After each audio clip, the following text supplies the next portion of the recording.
এই মুহূর্তটার জন্য আমরা অপেক্ষা করছিলাম যে কেক খাওয়ার মধ্যে আনন্দ নেই, সম্মিলিতভাবে কেক কেটেছি, আমরা একত্রিত হয়েছি, এই আনন্দটা আমাদের যুগ যুগ থাকবে, অনেক দিন থাকবে। আমরা বাংলা মেলে থাকি, বাংলা মেলের বাইরে থাকি, যে কোনো জায়গায় থাকি না, এই সময়গুলো আমাদের কাছে ভাস্বর হয়ে থাকবে। জুয়েল ভাইকে একটু সংক্ষেপে একটু কিছু জুয়েল ভাই বলবেন, আমরা শুনবো। আমি আসলে কি বলবো, আর সবই বলা হয়ে গেছে। আসলে এইরকম একটা দিন আমাদের আরো ভালোভাবে পালন করা, উদযাপন করার দরকার ছিল, কিন্তু আমরা ওইভাবে পারি নাই। তারপরে যেভাবে আমরা আজকে একত্রিত হলাম এবং বড় ভাইদের কাছে পেলাম, এটা আমাদের জন্য আগামী বছরের জন্য, 1 বছরের জন্য এটা পাথেয় হয়েছে।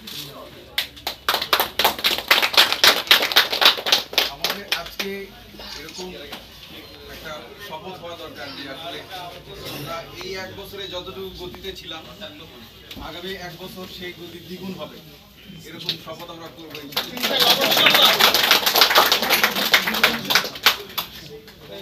আরেকটা জিনিস, মানে আমরা আসলে আরেকটা জিনিস